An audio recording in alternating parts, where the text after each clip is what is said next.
Hi, welcome to Surviving Motherhood. So, can I make a confession? I don't always get real excited about reading my Bible. There, it's out there. Okay, there's some books that I really love. I love the Psalms, I love Gospels, Genesis is good, Exodus is good.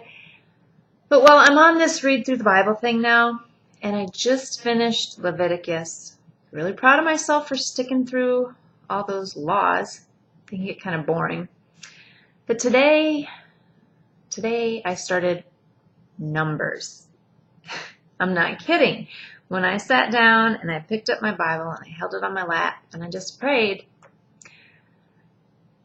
and this is really what I said. I said, okay, God,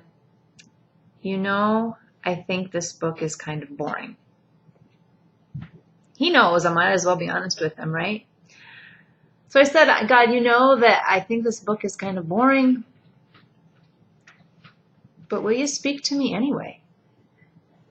I mean, what is the book? It's a bunch of numbers. How many people were here and there, and how many belong to this tribe, and blah, blah, blah. But I asked him to speak to me anyway. And do you know what? He did. I'm reading chapter 1. It begins like this. The Lord spoke to Moses in the tent of meeting in the desert of Sinai on the first day of the second month of the second year after the Israelites came out of Egypt. That's verse 1. And at first I just sat there and looked at the Lord spoke to Moses in the tent of meeting. And I thought, yeah, wouldn't that be cool? Just sit in the tent of meeting and have God come and speak to you. Yeah. All right, God, if you just want me to be aware of how amazing it is that you speak, that's good. But I kept reading, and I got down to, verse 17 and 18. It says, Moses and Aaron took these men whose names had been given, and they called the whole community together on the first day of the second month. And that first day of the second month thing run about with me. So I went back up to the first verse, and that's what it says. The Lord spoke to Moses on the first day of the second month.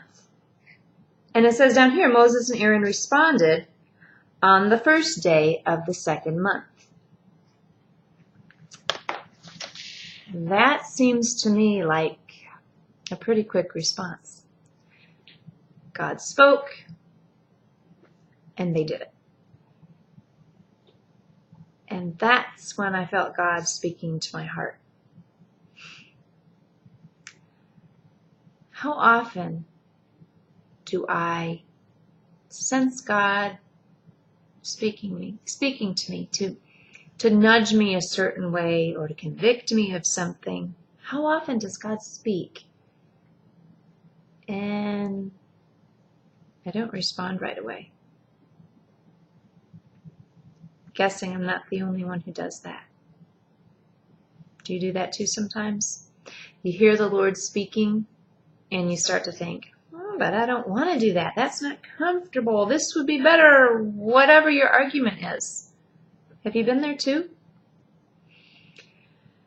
Well, in this really boring book of Numbers, right away, God is showing me when He speaks, we need to obey right away. It just occurred to me that He responded pretty quickly to my plea. And so I need to His. And so do you. That's all. Just that thought today. If you're hearing God speak to you, will you respond in faith right away? Have a wonderful, Jesus-full day.